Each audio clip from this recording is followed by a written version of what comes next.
Muy buenas tardes, bienvenidos nuevamente al canal de nuestra querida universidad, Nuestra Señora de la Paz.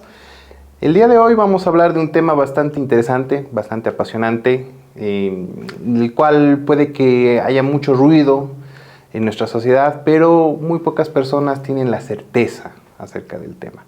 Hemos invitado a uno de nuestros queridos docentes en la universidad que lleva mucho tiempo con nosotros, tiene expertise en lo que es el área financiera, entonces creo que no tenemos a otra persona más indicada para poder acompañarnos, es el licenciado Hugo Bozo. Querido Hugo, muchas gracias por acompañarnos. Un gusto. Bueno, tema de hoy va a ser bonos soberanos, deuda soberana en especial de nuestro querido país, así que creo que la primera pregunta que nosotros podemos llegar a tener es, ¿qué es un bono? Bueno, en principio muchas gracias, querido Abay, por invitarnos al programa de la universidad. Yo encantadísimo de apoyar siempre todos los proyectos, las ideas que tiene nuestra universidad. Bueno, entrando ya en tema, básicamente, ¿qué es un bono? Tú me decías, y en términos sencillos podemos decir que un bono es un instrumento de deuda colectiva, básicamente. ¿Qué quiero decir con esto? Para entender con mayor claridad el concepto, comparemos con lo que es una deuda a través de un banco. Imagínate que una empresa se presta $1 millón de un banco, ¿sí? El banco lo va a evaluar, la empresa va a definir básicamente si es sujeto de crédito o no. Y en ese sentido, el momento en que decida otorgarle ese $1 millón a un determinado plazo, una tasa de interés definida, ¿sí? Básicamente lo que va a ocurrir es que el banco le va a dar un préstamo, un crédito, pero va a ser una sola institución quien va a dar ese financiamiento, ¿no? En ese sentido, justamente cuando ya hablamos de un bono, ya estamos hablando de una deuda colectiva. Este crédito ya no es deuda colectiva, porque es una sola persona quien está dando el financiamiento. En cambio, cuando hablamos de bonos, estamos haciendo referencia justamente a una deuda colectiva, te decía, en el entendido de que quien emite el instrumento es justamente el que está endeudándose. Puede ser una empresa pública, privada. Imagínate que también es ese $1 millón que una empresa pública o privada está consiguiendo del mercado. Y resulta que ese $1 millón va a estar fraccionado en papeles, en titulitos, en bonitos de $1.000, por decir algo. Entonces vamos a tener que tener una emisión de 1.000 títulos para hacer ese $1 millón que necesita la empresa. Y en ese sentido justamente va a haber una persona, imagínate tú puedes comprar un bonito de $1.000. El momento en que tú como inversionista estás comprando un titulito de $1.000, lo que está ocurriendo es que tú estás dando un financiamiento a la empresa en parte de ese $1 millón, estás dando $1.000. Va a haber otro inversionista que seguramente va a decidir comprar 5 bonitos. Va a estar dando un financiamiento, en nuestro ejemplo, de $5.000 de ese $1 millón. Va a haber un tercero que tal vez compre 10, va a dar $10.000 y así sucesivamente. Entonces, en esa línea de individuos, de inversionistas que van comprando en diferentes cantidades los bonos, ahí viene el tema de la colectividad. Por eso decimos que un bono es un instrumento de deuda colectiva. Perfecto. Bueno, en realidad todas aquellas personas que quieren el bono se vuelven acreedores, de cierta forma. Correcto, ¿no? es así. Perfecto. Bueno, creo que la explicación estuvo bastante clara. Lo que nos lleva a preguntar, ¿qué es un bono soberano? Bueno, básicamente el bono soberano, obviamente que se enmarca dentro del mismo concepto, por supuesto, pero con la particularidad en este caso de que quien lo emite, es decir, quien se endeuda, ¿sí?, es un gobierno, el gobierno de un determinado país. Y en ese sentido, básicamente, este bono soberano, que es emitido por un determinado gobierno, básicamente puede cotizarlo ya sea en mercados internos, en su mercado local, es decir, vender los instrumentos en su mercado local o en un mercado extranjero. Eso es un bono soberano. Perfecto. Bueno, ahora tratemos de hablar un poco de nuestro país, ¿no? Bolivia emitió bonos soberanos. ¿Cuándo los emitieron? ¿Cuándo fueron esas ocasiones en las que nuestro país realizó esa actividad? Correcto. Sí, justamente Bolivia se caracteriza porque ha tenido en 4 momentos específicos emisiones de bonos soberanos. Primero fue el año 2012, el año 2013, el 2017 y recientemente el año 2022.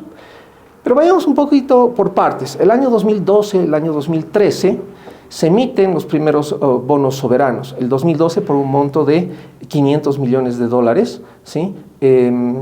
A una tasa de interés del 4.875% de interés anual.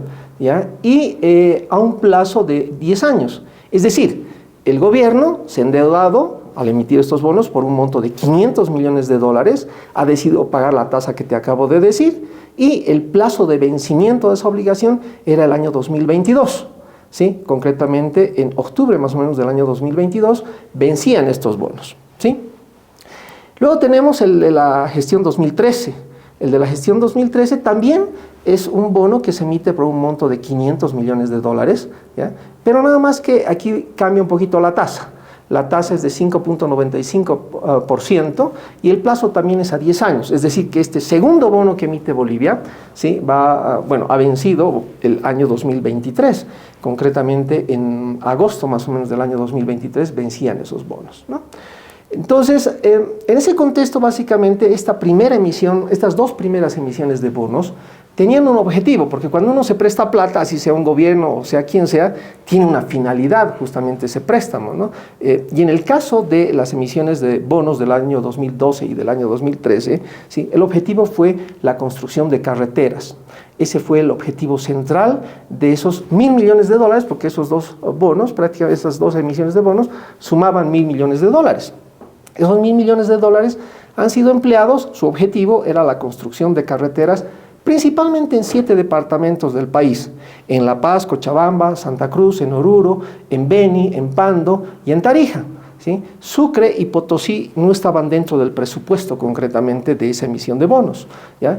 Pero ya en la práctica, esos 1.000 millones de dólares, parte de esos recursos fueron entregados también a la ABC, a la Administradora Boliviana de Carreteras, ¿no? Y probablemente, aquí ya no tengo el dato certero, pero asumiría de que también la ABC seguramente parte de esos recursos ha usado para reparar seguramente carreteras en estos otros 2 departamentos que quedaban pendientes, ¿no? Posterior a ello, digamos el año 2017, que es la tercera emisión de bonos que tenemos, ¿sí? Se emiten bonos por un valor ya también de 1.000 millones de dólares. O sea, la cantidad de endeudamiento que tenía el país a través de esto ya era mucho más grande, ¿no? En una sola emisión ya estaban 1.000 millones de dólares concentrados, ¿sí? La tasa de interés que estaba dispuesto a pagar en ese momento Bolivia era de 4.5% para esa nueva emisión, un poquito más barata que las anteriores, y el plazo estaba prácticamente ajustado a 11 años plazo. Es decir, que este bono emitido el año 2017 vence el año 2028. Concretamente, el 20 de marzo del año 2028 va a vencer, que se llama la emisión de estos bonos, y concretamente es el momento en que se tendrá que pagar la deuda. Ahora, ¿cuál es la finalidad de estos bonos? Por lo menos que se llama en la parte inicial, lo que se ha planteado al emitir estos bonos, es de que estos 1.000 millones de dólares tienen que ser utilizados para la construcción de hospitales de 4º nivel. Bueno, para que entendamos un poquito, el tema es de que en Bolivia nuestros mejores hospitales son de 3er nivel. Y en ese sentido, obviamente, un hospital de 4º nivel es un hospital de mayor calidad, es un hospital que tiene más tecnología, más infraestructura, está mejor equipado. Se supone que ese es un hospital de 4º nivel. Entonces, el objetivo de estos 1.000 millones de dólares en gran medida era construir 4 hospitales de 4º nivel en nuestro país, ¿ya? Uno en La Paz, que justamente es el hospital que se llama, lo construyeron aquí en la avenida Zabaleta, la que conecta con la avenida Los Leones, ¿no? Y que recientemente también fue inaugurado ese hospital de 4º nivel, especializado exclusivamente en temas gastrointestinales, ¿no? Luego tenemos otro que debería de construirse en Santa Cruz, ¿no? Es el que está especializado en temas de neurología y también en temas de nefrología, es decir, temas de riñones y sistema nervioso, ¿no es cierto? Ese es en Santa Cruz. También, de acuerdo, digamos, a lo que se tenía planificado en los documentos que han sido de conocimiento público, ¿sí? Está la construcción también de un hospital de 4º nivel en la ciudad de Tarija. En Tarija debíamos de tener, finalizado el año 2028, un hospital que esté especializado en temas de cardiología. Y finalmente en Cochabamba. En Cochabamba la idea era prácticamente poner en funcionamiento un hospital de 4º nivel especializado en temas oncológicos, es decir, en temas de tumores y temas de cáncer, ¿no? Esos son los 4 hospitales que deberían financiarse con estos recursos. Aparte de eso, también parte de ese dinero tenía que ir a financiar 10 hospitales de 3er nivel distribuidos en otras partes de Bolivia, ¿no es cierto? Entonces, esa es la finalidad de que se llama estas emisiones. Y como podrás ver, básicamente, ¿sí? El total de deuda que teníamos hasta ese momento, 2012, 2013 y 2017, llegamos a tener aproximadamente 2.000 millones de dólares de deuda. Perfecto. Bueno, bastante interesante la explicación. Muchas veces tenemos una idea errónea, ¿no?, acerca de lo que son el tema de los préstamos, en especial cuando hablamos acerca de nuestro país. Algo muy cierto es que no toda deuda es mala, porque en realidad si nos endeudamos para proyectos productivos, o en este caso, por ejemplo, para el tema de los hospitales, obviamente conlleva un beneficio para toda nuestra sociedad, ¿no? Por supuesto, eso entonces, es el objetivo. exacto. Entonces, como primera idea, vemos que es algo bastante interesante y bastante bueno para nosotros como país. Me surgió una pequeña duda mientras nos explicabas acerca del tema de los préstamos.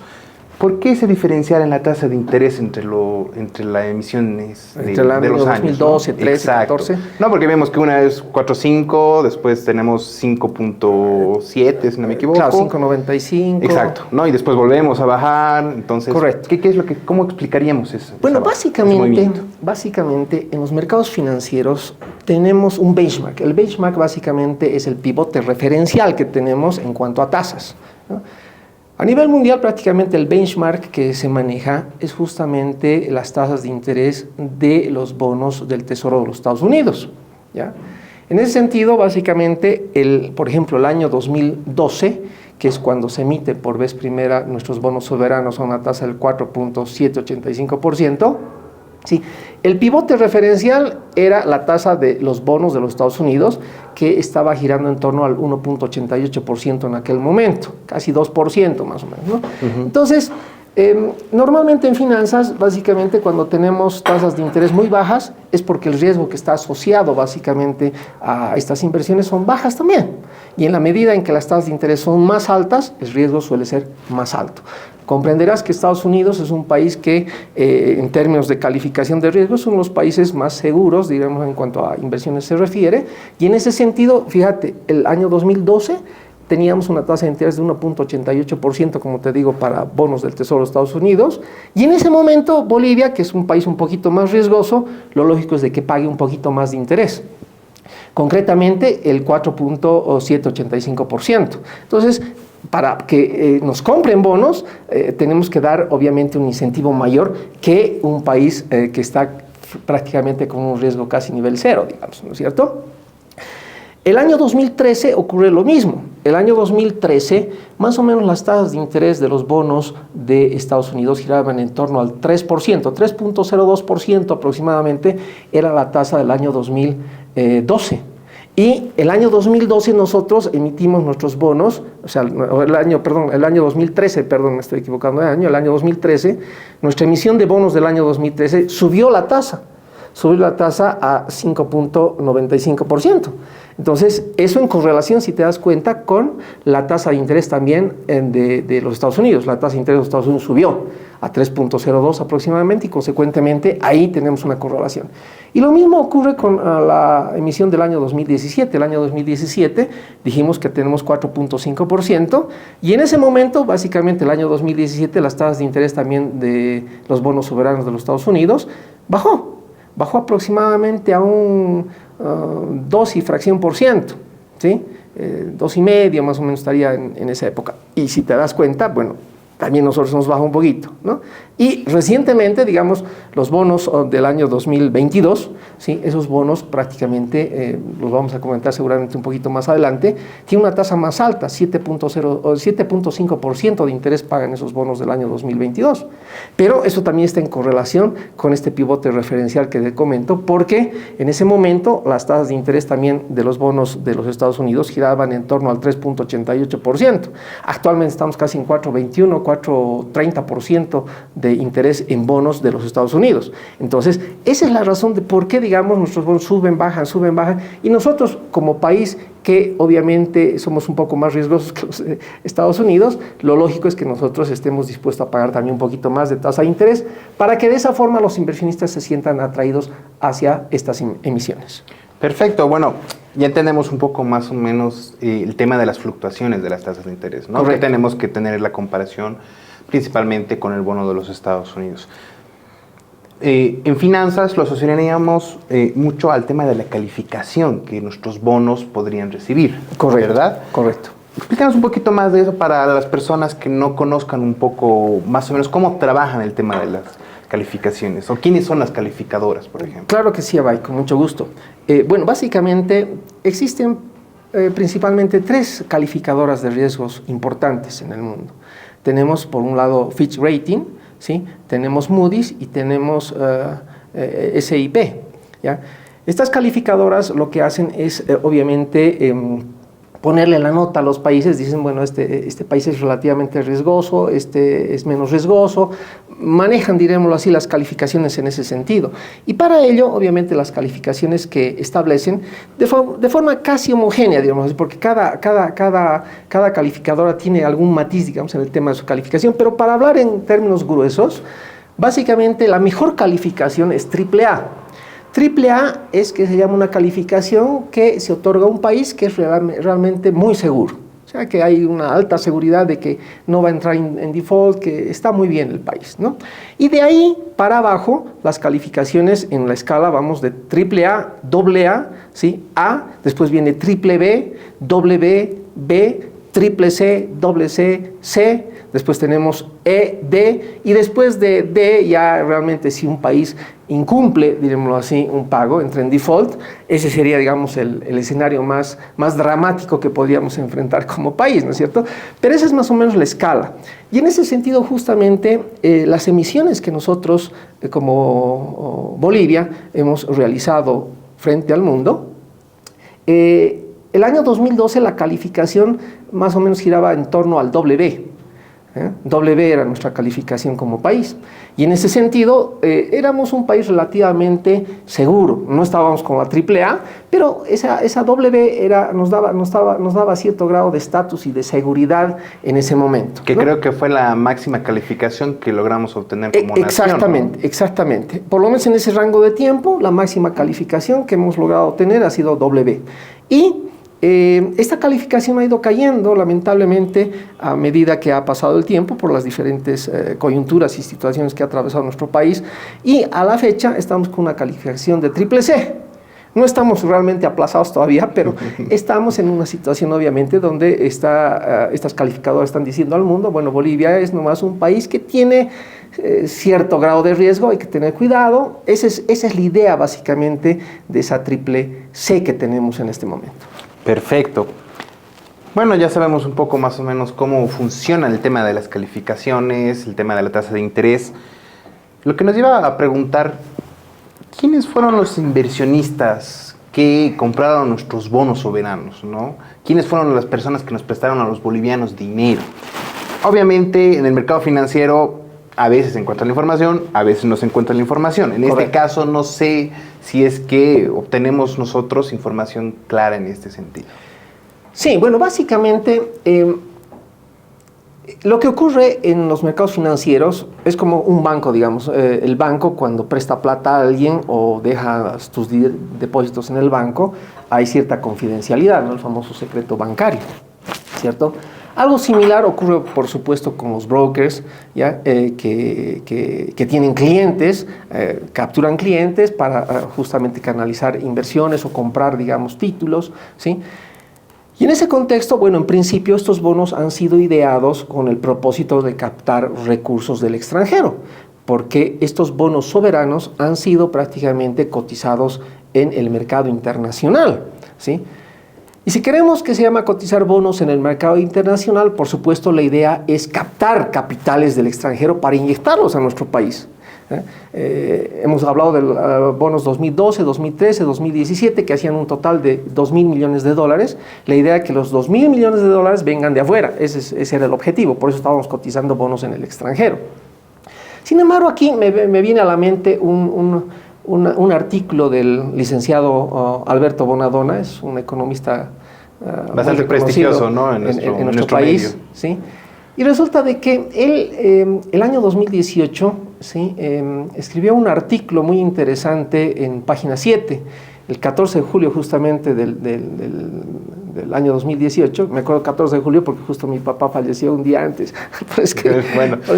que recuerdo, ¿no? Entonces, resulta de que esa fecha publica este artículo que lo tituló La endofagia de los bonos soberanos, ¿no? Obviamente a mí me llamó mucho la atención el título, y obviamente lo que él explica ahí, él dice de que en realidad de estos 2.000 millones de dólares que han sido emitidos, ¿sí?, 845 millones han sido prácticamente comprados por, dice, las AFPs de ese entonces, ¿sí?, incluso algunos bancos del sistema financiero nacional, ¿no? Ese es el comentario que hacen. Entonces, si eso fuera verdad, si eso es verdad, estaríamos hablando que prácticamente un 42% más o menos del total de los 2.000 millones de dólares habrían sido financiados por esta parte, y el 58% realmente serían recursos de inversionistas extranjeros, ¿sí? Pero, como te digo, no podemos saber con precisión qué inversionista extranjero es, porque eso es, digamos, materia un poco del secreto que existe, digamos, entre los brokers de estos lugares, ¿no es cierto? Perfecto. Bueno, ya viendo las fechas, las primeras emisiones y la segunda, eran bonos que nosotros ya deberíamos haber cancelado. ¿Se pagaron estos bonos de parte nuestra como país? ¿Honramos nuestra deuda? Bueno, básicamente, ¿qué es lo que pasó? Aquí ha pasado algo muy interesante. Resulta que el año 2012, el año 2013, ¿sí?, cuando nos endeudamos nuestros primeros 1.000 millones de dólares a través de esta emisión de bonos, ¿sí?, para empezar llamaba la atención de que justo en esos momentos eran épocas de bonanza en nuestro país. Nosotros hasta el año 2014 hemos llegado a tener casi más de 15.000 millones de dólares en reservas internacionales. Y consecuentemente estábamos en una época de bonanza. Entonces, en ese momento, 1.000 millones de dólares prácticamente tal vez no hubieran sido necesarios financiarnos. Teníamos la plata ahí, pero bueno, se emitieron esos bonos. Y resulta que más adelante, el año 2022, que es justamente el momento en el que se tiene que pagar la primera emisión de bonos, ¿ya?, la del año 2012, ¿sí?, la coyuntura cambia en el país, ¿no es cierto? Uh-huh. Resulta de que las reservas internacionales caen drásticamente. Para ese momento, para ese año del año 2022, estábamos más o menos en torno a los 3.600, 3.700 millones de dólares, ¿sí?, de reservas internacionales, de los cuales 2.500 millones de dólares prácticamente estaban representados por oro físico. Entonces, ¿eso qué significaba? Eso significaba que nos quedaba un saldo más o menos de cuasi divisas, de divisas y de cuasi divisas, de más o menos 1.100 millones de dólares aproximadamente. Entonces ahí, como podrás darte cuenta, estábamos empezando a tener un pequeño problema de flujo de caja. Exacto. ¿Por qué? Porque un poco de falta de liquidez, sí. ¿no? ¿Por qué? Porque resulta de que entre el año 2022 y el año 2023 teníamos que honrar una deuda de 1.000 millones de dólares y en reservas teníamos un poco más de 1.000 millones de dólares. Entonces ahí viene justamente la situación de cuestionarnos y decir, ¿qué hacemos? ¿No es cierto? ¿Qué se tendrá que hacer? ¿No? Y teníamos diferentes posibles situaciones. Una de ellas, por ejemplo, era de que se utilicen esos 1.000 millones de dólares para pagar. Pero hacer eso, obviamente, significaba de que prácticamente nuestras reservas iban a disminuir drásticamente, claro, ¿no es cierto? Esa era una situación, pero era una posibilidad.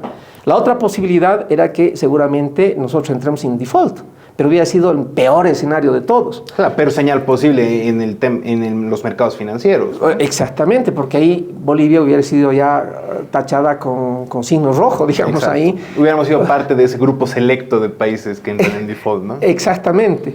Entonces, en ese contexto, el gobierno tomó una decisión muy interesante, creo yo, en el entendido de que, si bien no fue lo óptimo, porque lo óptimo hubiera sido que el año 2022 y el 2023 se pagaran enteramente, claro, esas deudas, ante esa coyuntura, obviamente, ¿cuál fue la solución? Resulta que el año 2021, más o menos el 17 de diciembre de ese año, Bolivia emite una ley, la ley justamente del, ¿cómo se dice?, del presupuesto general del Estado de Bolivia, ¿sí?, donde en su artículo 5 básicamente deja en claro la posibilidad de que Bolivia podía, que se llama, endeudarse hasta 2.000 millones de dólares de mercados de capitales extranjeros, ¿ya? Y aquí debo subrayar la palabra hasta 2.000 millones de dólares, porque resulta de que más adelante, el 10 de febrero justamente del año 2022, el gobierno convoca prácticamente a todos los inversionistas que pusieron plata en los bonos del año 2012, del año 2013 y del año 2017. Es decir, convoca a todos los que se llama los inversionistas que dieron prácticamente los 2.000 millones de dólares, que justamente calzaba con lo que señalaba la ley del presupuesto general del Estado, hasta 2.000 millones de dólares. ¿Ok? Muy bien. Entonces convoca y les da un plazo hasta el 22 más o menos de febrero de ese año, del año 2022, para darles la posibilidad de canjear esos bonos. ¿Ya? Los bonos que prácticamente habían sido emitidos en el año 2012, 13, 17, les estaba dando la posibilidad de canjearlos por unos nuevos bonos que iban a ser emitidos el año 2022, por supuesto en mejores condiciones, ¿no? ¿Cuáles eran esas mejores condiciones? En principio el plazo, ¿no? El plazo lo acortaron. Esta emisión del año 2022 ya no era 10 años plazo ni 11 años plazo como el caso de los bonos que habíamos comentado, sino que el plazo para esta nueva emisión era a 8 años plazo. Eso significaba de que su vencimiento iba a ser el año 2030, va a ser el año 2030, ¿no? Y además les mejoraron la tasa. La tasa de interés para estos bonos del año 2022 es de 7.5%. Entonces, ese era el dulce, el atractivo para ver la posibilidad de que se llama, buena parte de los inversionistas de estas 3 emisiones de bonos puedan ser absorbidas por esta nueva emisión. Es decir, en resumidas cuentas, lo que se estaba haciendo ahí era un refinanciamiento de la deuda. Eso es lo que se estaba haciendo, un refinanciamiento de la deuda. Entonces, llegado el momento, a la hora de la verdad, cuando ya realmente llegamos al 22 de febrero y cuando se llega al plazo límite, ¿qué es lo que ocurre en la práctica? En la práctica, de esos 2.000 millones de dólares que se querían reprogramar, al final del día se logran reprogramar 850 millones de dólares. Que casualmente calza un poco con el número. Con lo que comentaba el licenciado Alberto Bonadona, digamos, ¿no es cierto? Entonces, que se llama... prácticamente se reprograman esa cantidad de dinero y el año 2022 se emiten bonos justamente por esa cantidad. Es decir, a la fecha tenemos deuda por concepto de bonos soberanos de serían 1.850 millones de dólares. Ese es el total, que ya no tenemos los 2.000 millones de dólares. Ese sería nuestro nuevo nivel de deuda a través de bonos soberanos. Perfecto. Bueno, y haciendo un poco la matemática, tenemos ahí un pequeño remanente, ¿no? Que serían unos 150 millones de dólares. Claro. ¿Qué pasó con ese monto? Lo que pasa es lo siguiente, básicamente, los 500 millones de dólares del año 2012 fueron realmente reprogramados en su integridad con los bonos del año 2022, ¿sí? Es decir, esas construcciones de carreteras que comentábamos al inicio, etcétera, etcétera, que ya están construidas, bien, el pago de todo eso que se ha hecho se ha extendido hasta el año 2030, ¿sí? Y por otro lado, digamos, también se ha reprogramado parte de la deuda de los bonos del año 2013. Es decir, más o menos son 350 millones de dólares más que se han reprogramado de esa segunda emisión. Y ahí ha quedado justamente el remanente al que tú haces referencia, los 150 millones de dólares. Y eso estaba haciendo referencia a la emisión de bonos del año 2013, que vencía el año 2023. Concretamente en agosto del año 2023. ¿Y qué es lo que pasó? Bueno, simplemente el gobierno felizmente pudo pagar esa deuda, se pagaron los 150 millones de dólares, incluyendo intereses. La cifra más o menos próxima que se pagó por este concepto ha sido 189 millones de dólares aproximadamente, es decir, entre capital e interés, ¿no es cierto? Y bueno, ahí podríamos decir que gracias a Dios se ha reducido, digamos, un poco la deuda, no es en una magnitud muy grande, pero lo importante es que hemos bajado también en algo el nivel de deuda.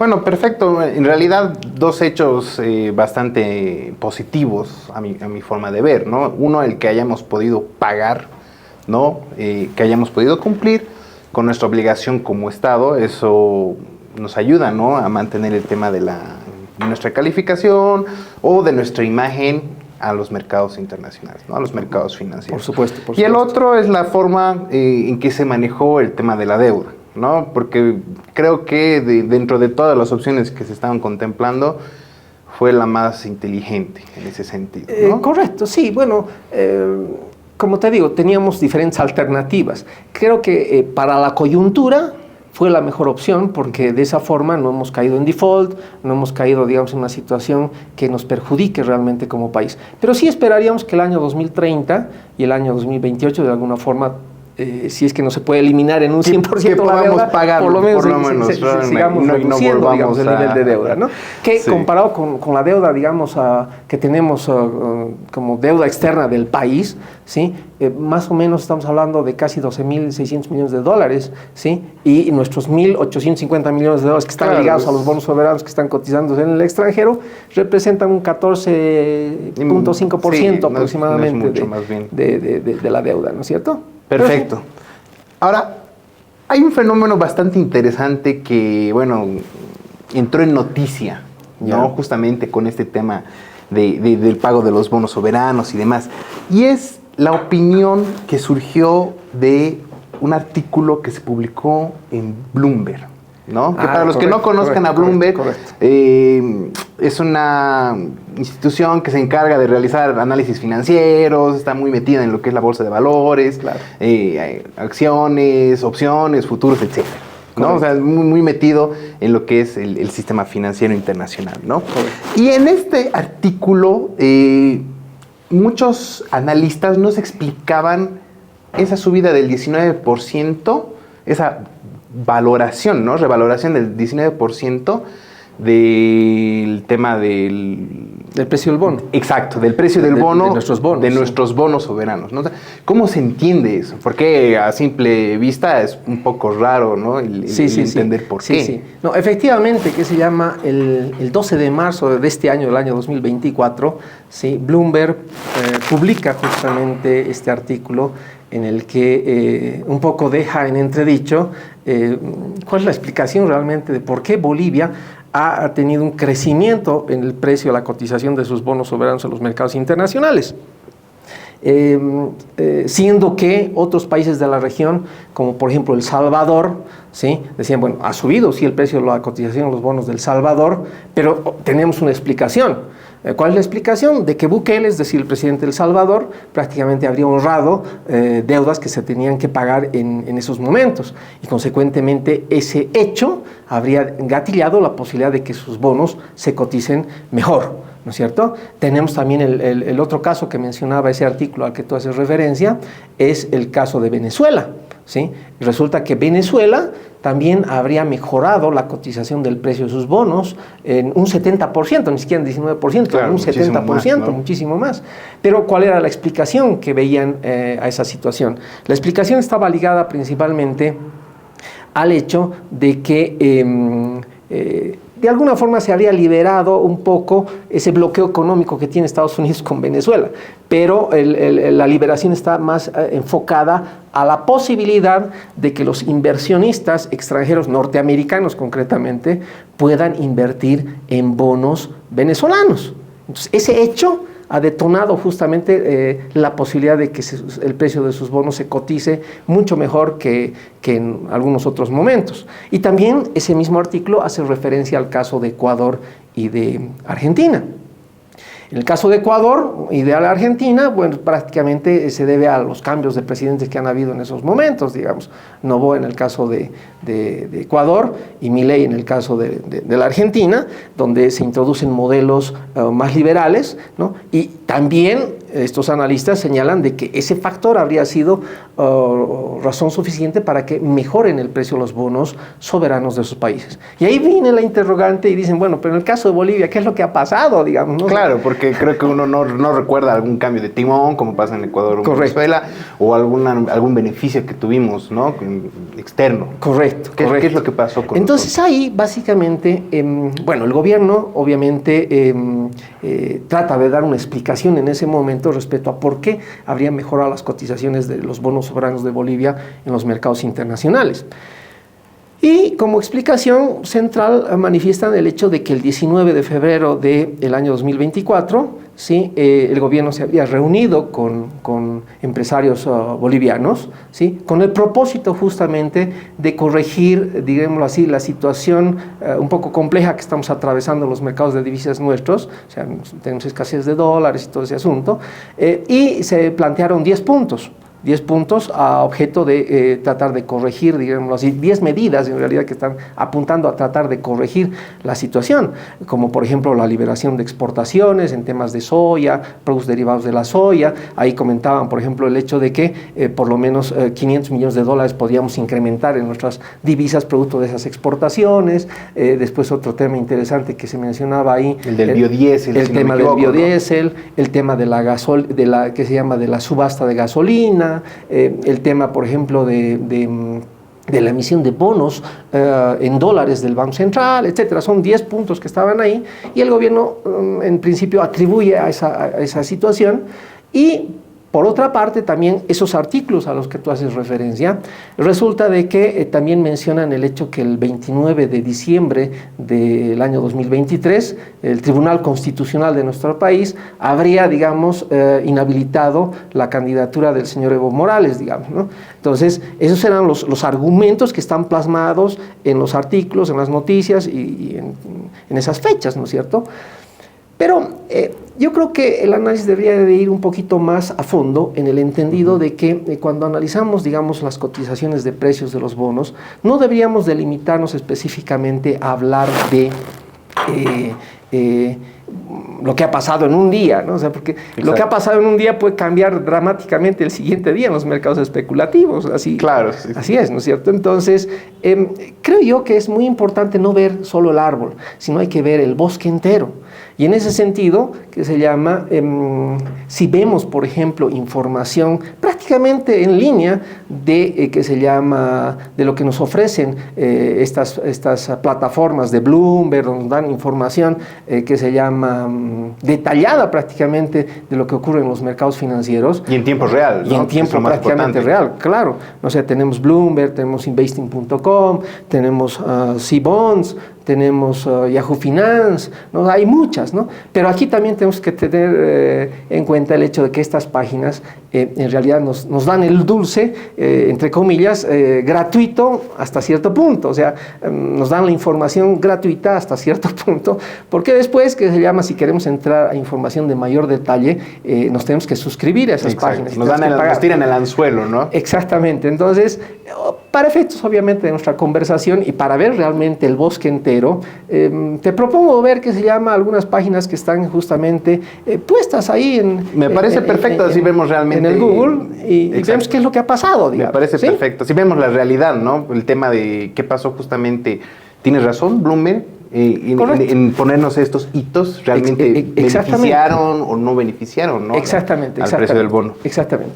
Ok, entonces, a ver, tratemos de entrar, tenemos internet, tenemos perfecto, todo acá. Como podemos ver, tenemos aquí información gratuita que nos está dando investing.com y aquí realmente vamos a ver el bosque entero, aquí no vamos a ver el arbolito, ¿no? Y obviamente estas páginas son altamente confiables porque nos están dando información prácticamente lo que ha ocurrido de principio a fin con los bonos, es lo que está ocurriendo aquí. Pero antes de dar una explicación de lo que estamos viendo en estos gráficos, es importante un poquito entender qué estamos viendo en estos ejes de este eje coordenado, ¿no? Como en colegio nos decían, en el eje de las X. En el eje de las X y en el eje de las Y. Sí, en el eje de las X, digamos en el eje horizontal, estamos viendo prácticamente información de las fechas en las que se hacen las cotizaciones de los bonos, ¿sí? Y aquí tenemos justamente desde el inicio hasta prácticamente hoy día. ¿Sí?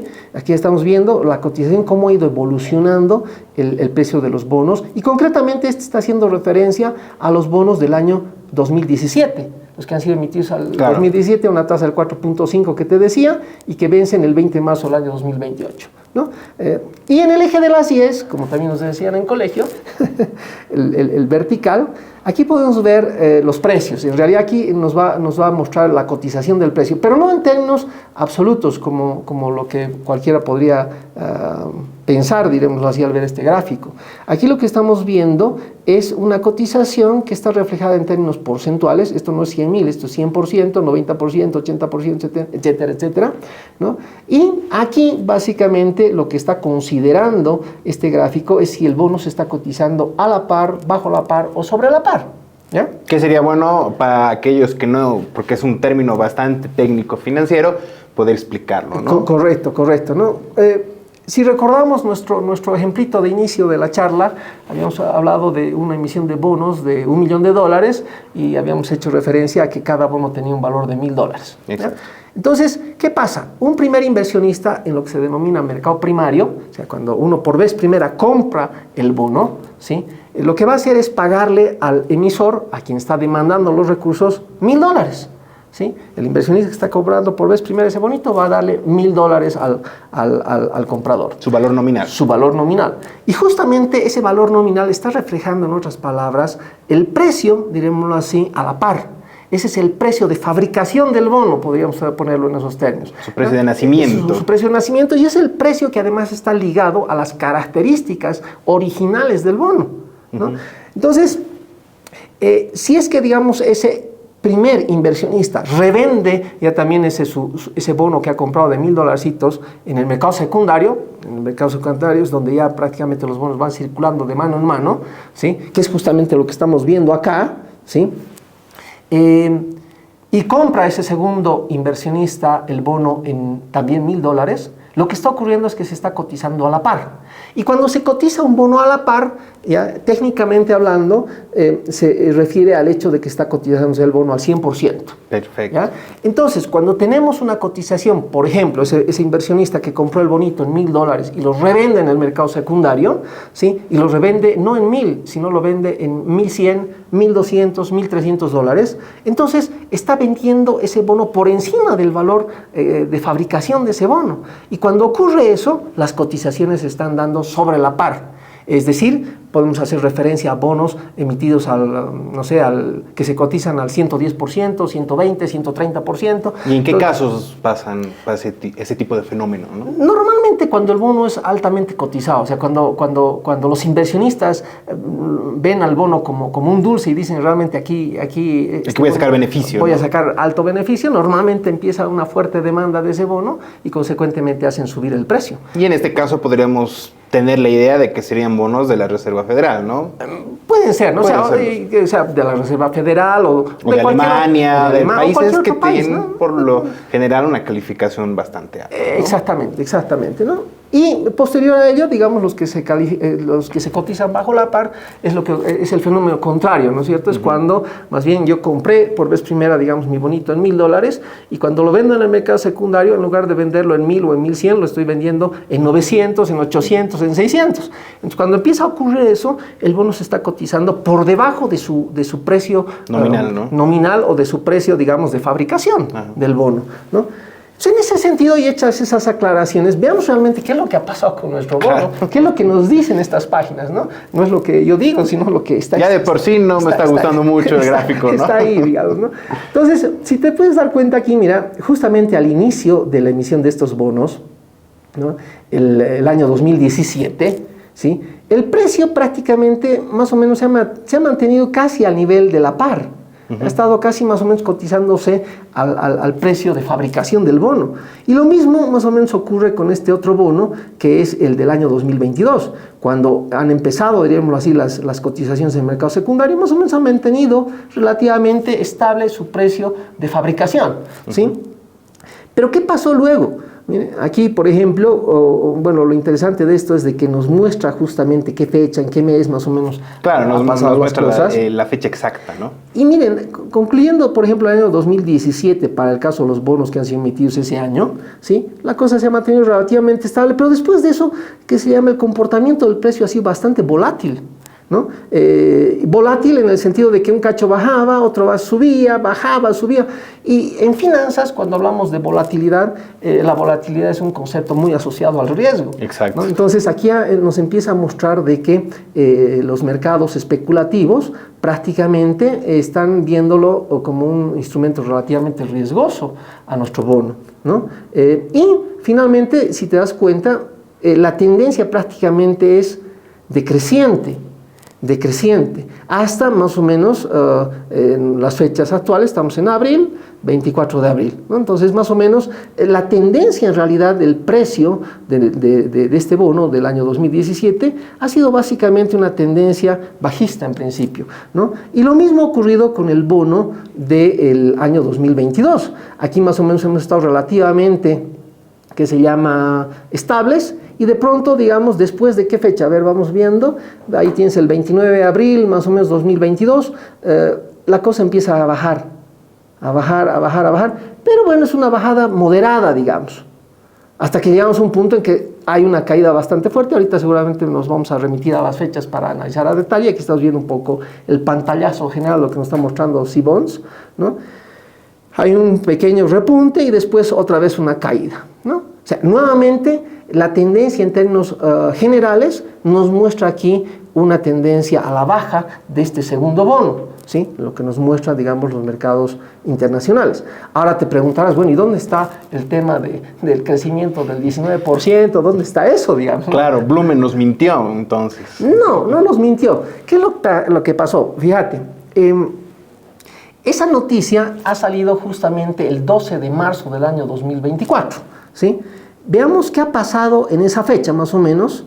Estamos acá, si te fijas bien en el gráfico, estamos febrero, marzo. ¿Ah? Y aquí efectivamente ha habido un crecimiento significativo. El último momento, digamos, en el que se hizo la cotización de este bono, dirémoslo así, con un precio relativamente bajo, fue en diciembre del año 2023, y de pronto empieza a crecer el precio, ¿no? Entonces, ¿qué es lo que pasa? Resulta de que aquí estamos viendo un crecimiento, y ha sido un crecimiento bastante importante, donde hemos tenido un repunte, un crecimiento, un pico, ¿sí? ¿Ya? Y lo mismo podemos ver lo que ha ocurrido con el otro bono, con el bono del año 2022. Más o menos, estamos aquí diciembre, más o menos estable en este punto. Resulta que después de esta fase, que está más o menos relativamente estable, los precios empiezan a crecer. Y veamos, buscaremos la fecha del 11 de febrero, más o menos, o 12 de febrero, de marzo. De marzo, mejor dicho, casi cuando se hizo la cotización la publicación de Bloomberg. Y aquí podemos ver más o menos 12 de marzo. Fíjate, en este bono también el pico estaba justamente en esa fecha. Entonces, en ambos casos, efectivamente, ¿sí?, ha habido un crecimiento del precio del bono, ¿no? Pero ya cuando vemos nosotros, que se llama no el arbolito, sino el bosque entero, aquí nos estamos dando cuenta de que la cotización de este bono está siendo bajo la par, ¿no? Es lo que estamos viendo acá. Veamos algunas otras fechas, por ejemplo, interesantes. Decía, por ejemplo, el artículo que en razón a que el 29 de diciembre del año 2023 el Tribunal Constitucional resulta de que inhabilita la candidatura, ¿no?, del señor Evo Morales. Veremos qué ha pasado en ese momento, más o menos. Si vemos aquí en este gráfico, fíjense, ¿dónde está más o menos diciembre? Diciembre está aquí.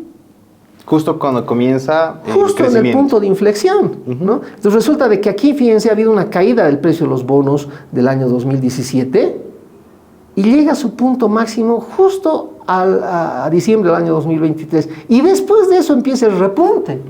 Entonces podríamos decir de alguna forma que el comentario que hace esa publicación tiene razón, ¿no es cierto? Porque al final del día los mercados reaccionan de forma prácticamente inmediata a la información. No es que sale una publicación y un mes después recién está reaccionando el mercado. No, los mercados reaccionan inmediatamente. Entonces aquí podemos ver que ha ocurrido eso. Veamos qué ha pasado en el otro bono. En el otro bono, veamos más o menos diciembre. Aquí está 21, 27 de diciembre, más o menos aquí. Acá prácticamente de esta caída que hemos estado viendo en el precio del bono, más o menos se estabiliza por ese momento, el momento en que sale esa noticia.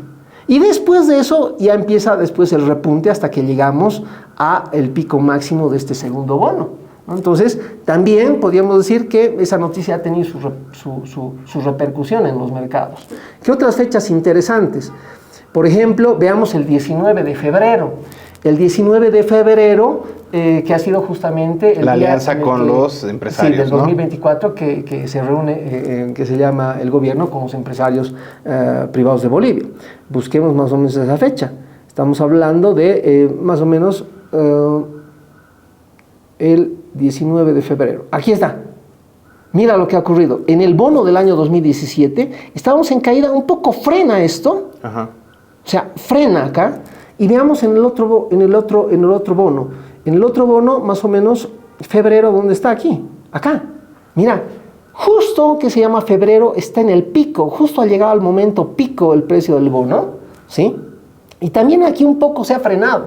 Se ha frenado, digamos, ese crecimiento. Pero la explicación yo la daría más por el lado de que, obviamente, los inversionistas, cuando escuchan que van a haber reuniones entre el gobierno nacional y que se llaman los empresarios privados, obviamente lo que quieren es saber cuáles van a ser los resultados de esa reunión. Se generan expectativas, exactamente, ¿no? Se generan expectativas y en ese sentido, pues básicamente lo lógico es de que un poquito el mercado frene y para ver qué es lo que van a hacer posteriormente todos estos especuladores y estos inversionistas que están metidos en el mercado secundario. Claro. Entonces, ahí, digamos, también resulta razonable este hecho, ¿no? Después, ¿qué otra fecha interesante que podemos ver? Por ejemplo, podemos ver lo que ha pasado. Fíjate esta fecha interesante. Si recordamos, el 8 de febrero del año 2023 es cuando el Banco Central de Bolivia agarra y hace su última publicación referente a las reservas internacionales, última publicación semanal, quiero decir, ¿no? Porque realmente todas las semanas prácticamente el Banco Central publicaba, que se llama el nivel de reservas internacionales de nuestro país. Reservas, sí. Y en ese momento, básicamente, todo el mundo estaba fijándose qué estaba pasando en la parte de la divisa concretamente, de todo el grueso de reservas. Todo el mundo estaba viendo qué estaba pasando en las divisas. Y resulta que el 8 de febrero, ¿sí?, es cuando tenemos la caída de las reservas, del nivel de divisas de las reservas internacionales. 2 semanas antes estábamos alrededor de $600 millones en divisas. Y resulta que 2 semanas después, nuestras divisas caen a $372 millones, que fue el último reporte que hizo el Banco Central. Casi un 50%. Sí, prácticamente, ¿no? Entonces, ya a partir de ahí, todo el mundo empezó un poquito a tener miedo y surgió, digamos, un poco el tema del pánico y todo el mundo empezó a querer comprarse dólares lo antes posible. Ahí surgen las colas en el Banco Central y toda esa historia. Y fíjate, justamente cuando estamos en torno a esas fechas, mira lo que pasa con el precio del bono del año 2017. Tiene una caída pero impresionante, ¿sí? Veamos qué ha ocurrido con el otro bono. Más o menos vayámonos a febrero del año 2023. Más o menos por aquí. Aquí, digamos, estaba con una tendencia más moderada, pero después de febrero, digamos, ¿dónde está febrero? A ver, ¿dónde está? Ahí está. De ahí realmente la caída fue estrepitosa. Fue fuerte, digamos, ¿no? Entonces, en ese sentido, prácticamente, realmente, digamos, el hecho de que el Banco Central en ese momento, en esa oportunidad, haya frenado un poco la información, porque la información la hemos tenido muchos meses después, digamos, 4 o 5 meses después, que, digamos, ya se ha vuelto como el normal, el hecho de que, de acuerdo a una norma que han sacado, cada 4 meses se publica esta información. 4 meses con desfase, además, ¿no es cierto? Claro. Ese es el punto. Entonces, ahí vemos cómo es que el mercado o los mercados financieros han reaccionado y han provocado una caída. ¿Qué otra fecha, por ejemplo, interesante también que podemos ver aquí? Veamos qué ha pasado, por ejemplo, el 10 de noviembre del año 2019. ¿Te acuerdas? Claro, bueno, creo que todos nos acordamos de esas fechas, ¿no? Esa fecha, por ejemplo, fue que se llama cuando la renuncia el señor Evo Morales renuncia a la presidencia. Exacto. ¿Y qué es lo que pasa acá? Bueno, lamentablemente ese dato ya no lo podemos ver en este bono porque este bono ha sido emitido el año 2022. En cambio, el año 2019, este bono sí estaba vigente. Y aquí, como podemos ver, lo que nos muestra investing.com, estaba en una fase de decadencia el precio del bono hasta más o menos, fíjate, octubre, noviembre del 2019, ¿no? Hay una caída, obviamente por la coyuntura política que estaba. Claro, los problemas de ese mes bastante pero tumultuosos. justo el momento en el que más o menos renuncia el señor Evo Morales, el precio del bono empieza a subir. Y casi recupera el valor a la par. Y casi recupera el valor a la par, ¿no? Después, digamos, tenemos ya los problemas del año 2020 que están relacionados más con el tema del COVID. Claro. ¿No es cierto? En febrero, marzo es cuando prácticamente empezamos con los problemas en nuestro país del COVID y aquí nuevamente hay una caída. Que todos los bonos a nivel mundial han debido sufrirlo, ¿no? Por supuesto, sí, de seguro que sí, ¿no? Entonces, en resumidas cuentas, lo que podemos ver en estos dos gráficos, tanto en el bono del año 2022 y del año 2017, lo que podemos ver en resumidas cuentas es de que realmente nuestros bonos han sido cotizados prácticamente bajo la par, por lo menos que se llama gran parte del periodo. Al inicio, como has podido darte cuenta, normalmente estos dos bonos han tenido cotizaciones más o menos a la par en determinado momento, pero después, lamentablemente, la cosa se ha ido deteriorando. Entonces, aquí, ¿qué es lo que vemos? Primero, esas cotizaciones bajo la par. En segundo lugar, bueno, ¿quién se han beneficiado? ¿Quién se benefician? ¿Quién se perjudican?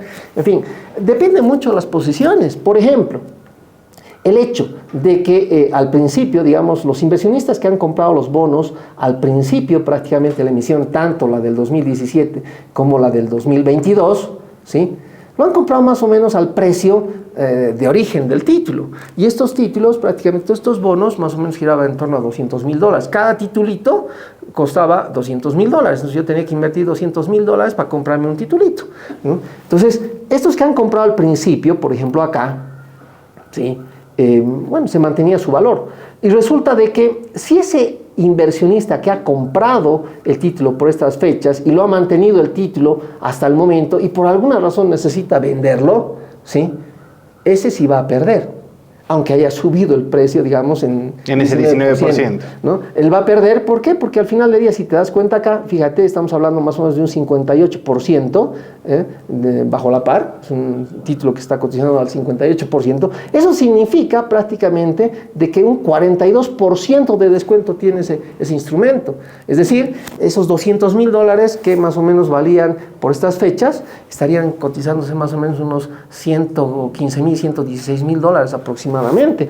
Y obviamente que se llama perdería. Pero si este inversionista, por ejemplo, que ha comprado al principio, no lo vende en estas olas de mercado y decide mantener el bono hasta su vencimiento, es decir, hasta el año 2028 en este caso, hasta el 20 de marzo de 2028, pueden darse dos situaciones, ¿no? Una, que efectivamente este que ha confiado en ese título, llegado el momento del vencimiento, el gobierno boliviano agarra y le paga. Si le paga, digamos, su inversión más los intereses, independientemente de todo lo que ha podido ocurrir en el interín, en el mercado secundario, este individuo ha recuperado su capital y ha recuperado su interés, ¿no es cierto? Entonces no se habría visto perjudicado.